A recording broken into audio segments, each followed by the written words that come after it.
Have you ever felt that real internal pull where you just know what you should do, what duty demands, Yeah. even when everything else, like your desires, your comfort, is yelling at you to do the opposite? Absolutely. What is that feeling, that obligation? Right. Why does it feel so powerful sometimes? Well, that undeniable sense of ought, that's pretty much where we're starting today. It's central to this whole deep dive. We're tackling some pretty big ideas from Immanuel Kant. We are. Specifically, his critique of practical reason. We're using excerpts from the Project Gutenberg edition to kind of guide us. Go Kant. Mm-hmm. Let's be honest, he can be dense. Yeah. Really dense. He has that reputation, yeah.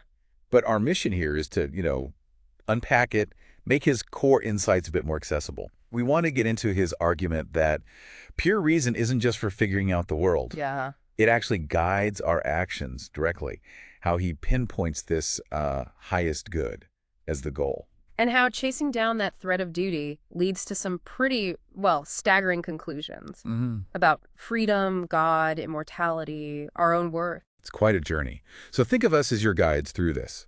We'll hit the main points, the really crucial ideas. Try not to get bogged down in every footnote. Exactly. We'll aim for the core concepts you need to grasp the landscape. Okay, so the plan is, first, what is this practical reason Kant's talking about? Why critique it? Right. Then we'll get into the mechanics, sort of the nuts and bolts, rules, imperatives, and crucially, why just aiming for happiness doesn't work for morality, according to Kant. Which brings us to the big one, the moral law itself. Yeah, where does it come from? What's it ask of us? And how does this abstract law tell us something absolutely vital about ourselves? Namely, our freedom.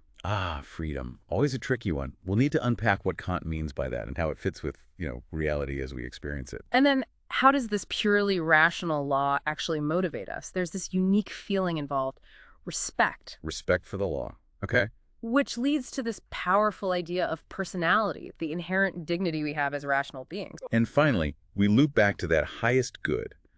What does reason require us to believe, these postulates of God and immortality, to make sense of achieving it? Before we tie it all back to, how we can actually use these ideas to think about our own moral choices. All right, let's dive in then. The title itself, Critique of Practical Reason.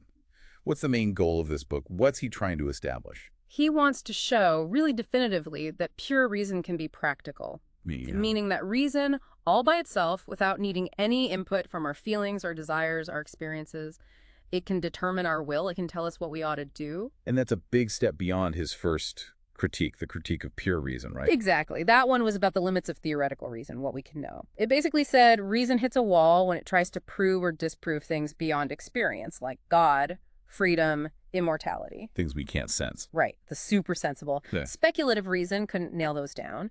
But here, in the practical sphere, the sphere of action, Kant thinks reason finds another way. Okay, how? He introduces this idea of the summum bonum, the highest good. The highest good. And he argues this isn't just a nice thing to aim for. It's the necessary object, the required goal of a will that's determined purely by the moral law.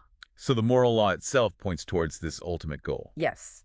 But then there's this puzzle. Kant even calls it an enigma. How can he say in the first critique we can't know about freedom or God, theoretically, but then in this book, practical reason seems to grant them, reality? Yeah, that sounds like a contradiction. How does he square that? He's careful here. He argues that practical reason giving reality to concepts like freedom isn't about suddenly gaining theoretical knowledge of them, like knowing a chair exists. Okay. It's more that these concepts are either, one, directly embedded within the moral law's command itself, like freedom is, as we'll see, Right. or two, they are absolutely necessary conditions for the very possibility of achieving what the moral law commands us to strive for, which is that highest good. So practical reason doesn't expand what we know factually, but it establishes the reality of things like freedom because morality wouldn't make sense without them. Precisely. Reason, when it's working practically, guarantees the reality of freedom, but only for the sake of action for morality. And he grounds this on what he calls a fact of reason. A fact? Yeah, the consciousness of the moral law itself. He says, we're directly aware of this ought, and that awareness is the starting point. It's given. Got it. Reason can guide action, and doing so makes certain ideas necessary. So how does practical reason actually work day to day? How does it generate rules for us? Okay, so that brings us to what he calls practical principles. These are basically general rules that reason produces to guide our actions, to govern our desires. They say what ought to happen. Unlike scientific laws, which just describe what does happen. Exactly. Theoretical principles describe nature. Practical principles guide the will. And for beings like us, well, we aren't perfectly rational robots, are we? Definitely not. Our will isn't automatically determined by reason. So for us, these practical rules come across as commands, as imperatives. They have a shall or an ought attached. Imperatives. Okay. And he split these into two types. Right. First, there are hypothetical imperatives. These are conditional commands. They tell you what you shall do if you want something else. Like, if you want to pass the exam, you shall study. Perfect example. The command depends entirely on you wanting that outcome, passing the exam. If you don't care about passing, the command has no force for you. Okay. Conditional. What's the other type? The categorical imperative. This one is unconditional. It's a practical law. It tells you what you shall do, full stop, regardless of what you want, regardless of the consequences. Whoa. Where does this authority come from then, if not from achieving some goal? From its very form as a universal law. Can the principle behind your action be applied universally to everyone? That's the test. It refers only to the will itself. Okay. Categorical unconditional law. Now, Kant thinks most of our everyday rules aren't actually like that, right? He talks about material, practical principle. Exactly. Material because they depend on some desired object or outcome, the matter of the will. Something you want to get or achieve? Yes. And because they're tied to a desired object, they're ultimately based on the feeling associated with that object, pleasure or pain. You want the thing because it feels good or helps you avoid feeling bad. So these are based on experience, they're subjective. And they all ultimately fall under the banner of seeking your own happiness or self-love. It's about maximizing pleasure and minimizing pain for yourself. He gives some pretty stark examples here, doesn't he? Like choosing a good dinner over something important or avoiding helping someone so you can afford tickets. Right. And his point is, if your only deciding principle is maximizing pleasure, then all different kinds of pleasures just become comparable quantities. Well, the kind of pleasure doesn't matter anymore. It's just about how much pleasure, how intense is it, how long does it last, how easy is it to get, how often can you get it? So the pleasure of helping someone versus the pleasure of going to a concert, they just get weighed against each other on a scale of personal satisfaction. If you're operating solely on these material principles, yes, that's the logic. Which is why, Kant argues, these principles can never give us objective, universal moral laws. Because what makes me happy isn't necessarily what makes you happy. Exactly. They only produce subjective rules, advice, counsels of prudence about how best to achieve personal happiness. They can't command everyone universally. Which means, if morality is about unconditional commands, it has to come from somewhere else entirely. Not from feelings, not from happiness. And that is where the moral law comes in. This is the purely formal, practical principle. Formal, meaning? Meaning it abstracts away from any specific desired object, any matter. It ignores what you want. It only considers the form of the rule you're acting on. The form being? Whether it could be a universal law. Precisely.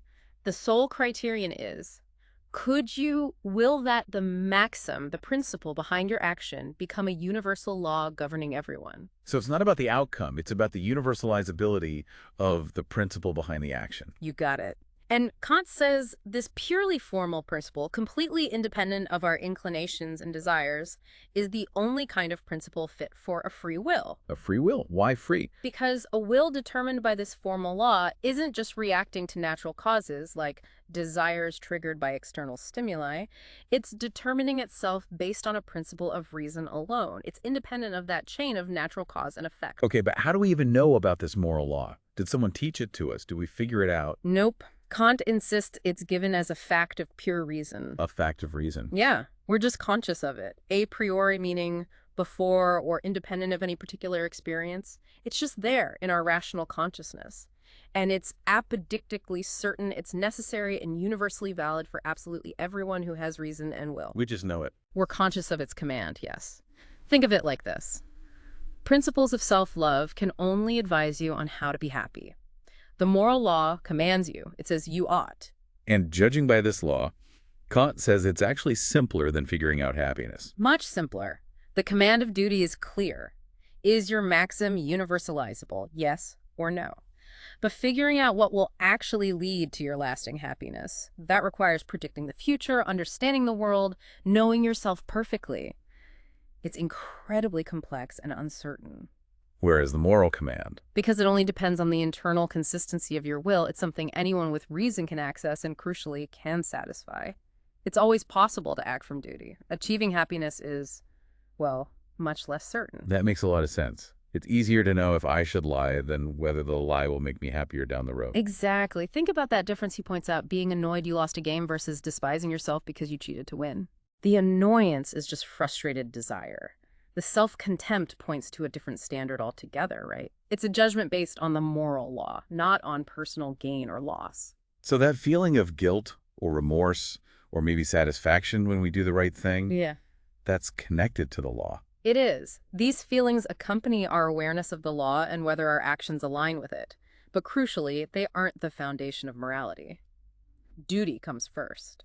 The feeling is a consequence of how the law affects our will. Okay, so this fact of reason, this awareness of the moral law, this is the key that unlocks the next huge idea, freedom. Yes. According to Kant, it's the moral law that actually reveals the concept of freedom to us. We wouldn't really grasp true freedom just by observing nature or ourselves psychologically. And he means more than just like feeling free because nobody's forcing you to do something.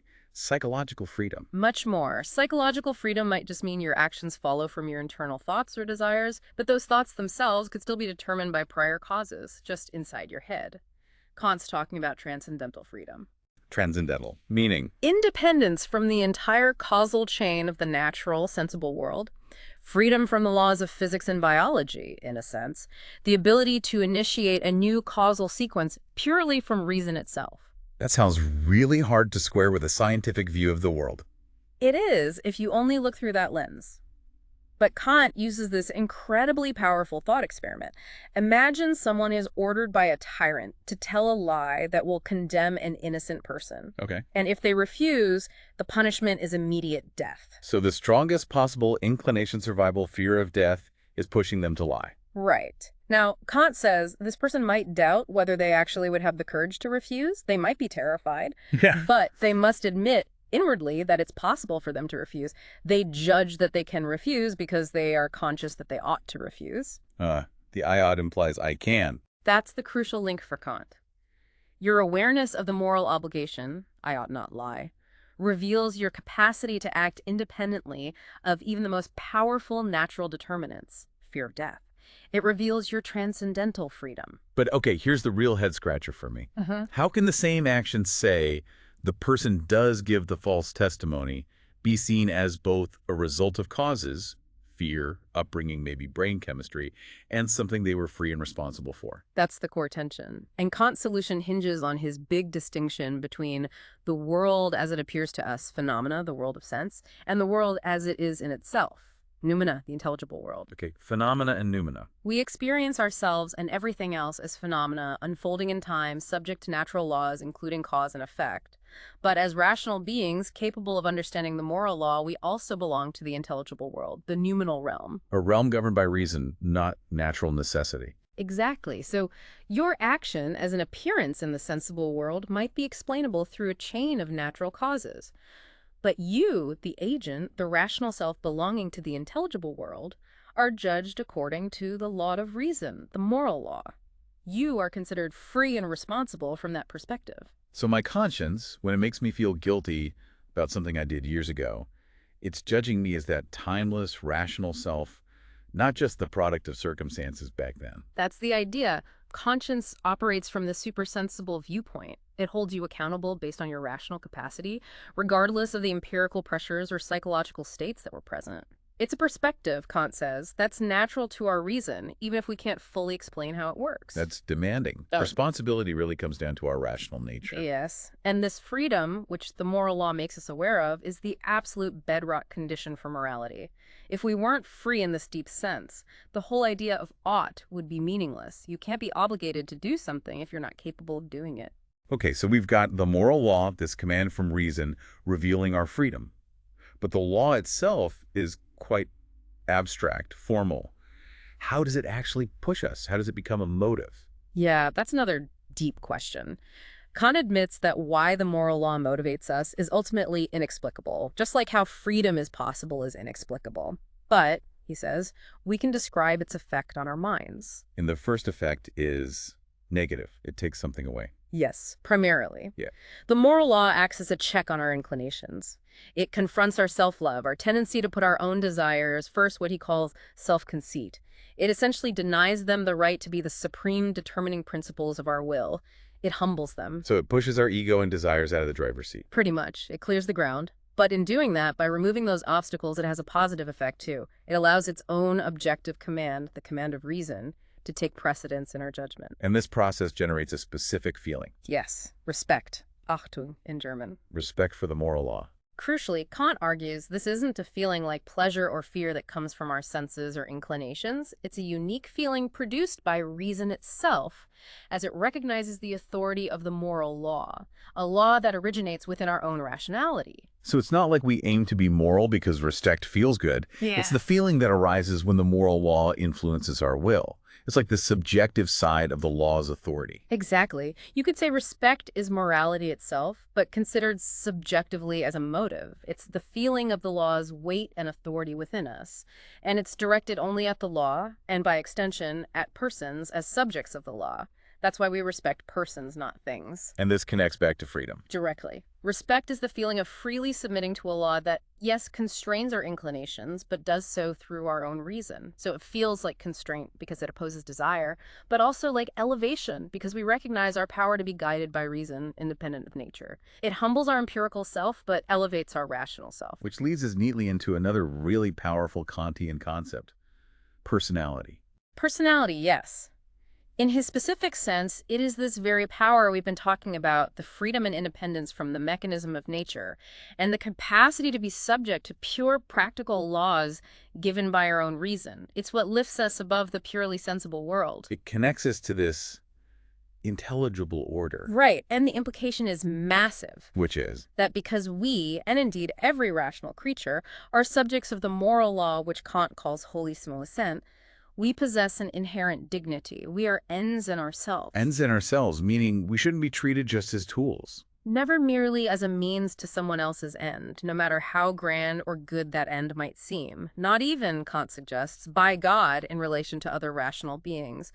Our value isn't dependent on our usefulness or talents or feelings. It's intrinsic to being a rational agent capable of morality. It's an unconditioned worth, rooted in our personality, our freedom under the moral law. Going back to that lie example, avoiding a lie not out of fear, but to avoid despising yourself.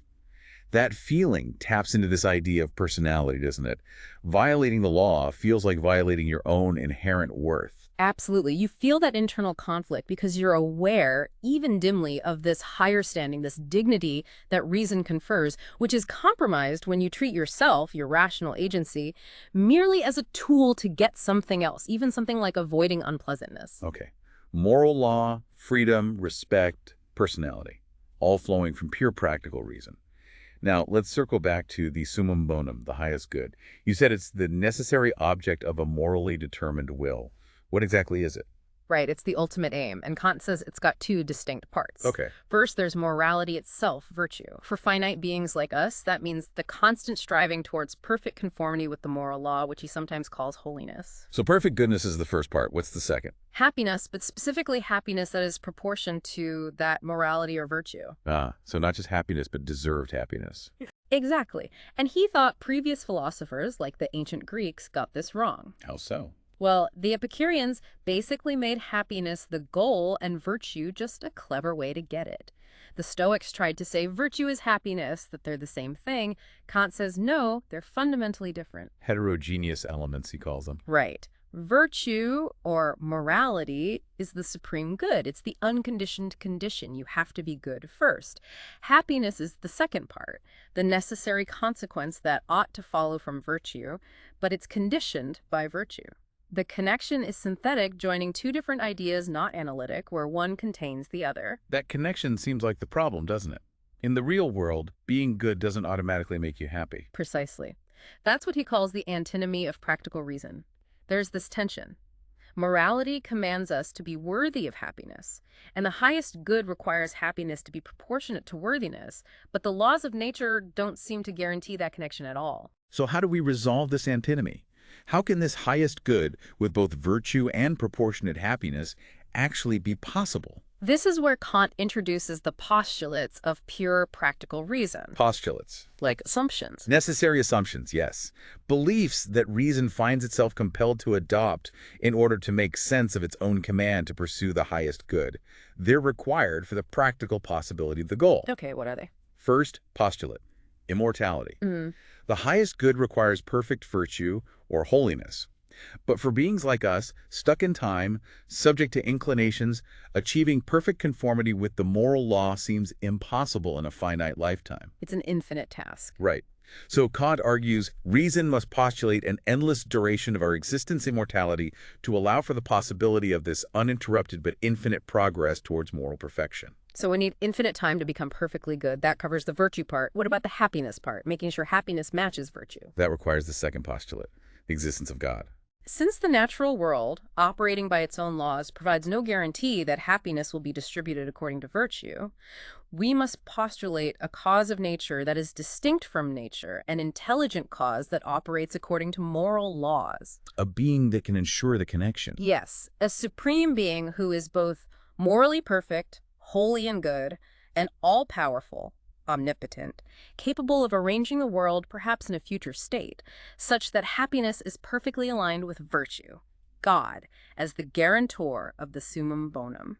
So just to be clear, these aren't presented as like scientific proofs of immortality or God. Not at all. They aren't discoveries of speculative reason. They are practical necessities. Our own reason in commanding us to strive for the highest good simultaneously compels us to accept the conditions that alone make that highest good conceivable and attainable. So practical reason gives these ideas. Objective reality. Objective reality for practical use. It forces speculative reason, which could only think of God and immortality as possibilities, to admit their existence as necessary conditions for morality's ultimate aim. It extends reason's use, not its theoretical insight. And this leads to a special kind of belief, what he calls belief from a requirement of pure reason, moral faith. Exactly. It's very different from, say, a scientific hypothesis or just hoping something is true. This moral faith, or rational faith, arises directly from our consciousness of moral obligation. How so? Because duty commands us to pursue the highest good as the ultimate object of our will, our reason finds it necessary to affirm the reality of those conditions, freedom, which we already know through the law, immortality, and God that make this object possible. It's not that reason commands belief itself, because belief isn't something you can just will. Right, that would be absurd. It's more of a voluntary yet rationally necessary determination of our judgment. It flows from having a moral disposition. Our inescapable practical interest in fulfilling our duty guides our judgment to accept these postulates as real. It's a faith grounded in morality, not empirical evidence. And Kant sees a wisdom in this. It preserves the purity of moral motivation based on duty, rather than potentially corrupting it with certainty about rewards or punishments. Okay, wow. We've journeyed from like that initial feeling of awe all the way through freedom, dignity, and the rational need to postulate God and immortality. That's a lot. How do we bring this back down to earth? How does understanding all this help us cultivate our own moral judgment? Well, first, it really challenges common ways of thinking about morality, doesn't it? It's not primarily about feelings or consequences or just following external rules. It roots morality firmly in our own rational nature and the command of duty. So it suggests a different approach to trying to be a better person, not just imitating heroes or trusting our gut. Definitely. Kant proposes a methodical approach. The focus should be on examining the principle behind your intended action. Compare it directly to the form of the moral law itself. Ask, can this be a universal law? That objective judgment comes first. And he emphasizes the purity of the will. What does that mean practically? It means striving to ensure that your motive for doing the right thing is respect for the law itself, not some hidden inclination like wanting praise, avoiding blame, or even feeling good about yourself. It's not that you can't have those feelings, but they shouldn't be the reason you act. Acting purely from duty is a kind of negative perfection, the absence of improper motives. And when you manage to do that, especially when it's hard, when it goes against your desires, Kant says you become aware of something important. Yes, you become vividly conscious of your freedom, your independence from the pull of your inclinations. And this generates genuine self-respect, not arrogance, but respect for your own capacity as a rational being who can be determined by reason. This feeling, in turn, makes your heart more open to, more interested in morality itself. So this critical, almost scientific method for morality, testing your maxims against the universal law, he sees that as the path to true practical wisdom. He does. He draws an analogy to science, finding its sure path through methodical experiment. Similarly, he thinks this critical examination of the will based on the moral law is the narrow gate to sound moral judgment and wisdom. Philosophy's role, then, is to guard this method, keep the path clear from confusion based on feelings or flawed reasoning. So looking back at our deep dive into Kant's critique of practical reason, it paints quite a picture. Pure reason isn't just a spectator, it's an active commander, guiding our will through duty. And in listening to that command, we uncover fundamental truths. Our own radical freedom, our inherent dignity as ends in ourselves, and even the rational grounds for believing in God and immortality as necessary supports for morality's ultimate aim, the highest good. The core takeaway seems to be that this unavoidable sense of I ought, this moral obligation we feel, it's not some illusion or social construct for Kant, it's the master key. It unlocks the deepest realities about ourselves and our place in the universe. Exactly, it flips the script. It's not about chasing happiness. It's about morality defining our worth and making possible a happiness that is actually deserved as part of that highest good. So here's a final thought to leave you with, something to chew on. Consider that feeling of self-respect, maybe even quiet satisfaction you get when you act solely from duty, especially when it costs you something. What if Kant is right? What if that feeling is your most direct contact with your true, unconditional worth? A worth not based on achievements, or how others see you, or how happy you happen to feel at the moment. But a worth grounded purely in your capacity as a free, rational being who can choose to be governed by a law that transcends the merely natural world. If you take that idea seriously, what does it change about how you look at yourself, your choices, and maybe even your potential?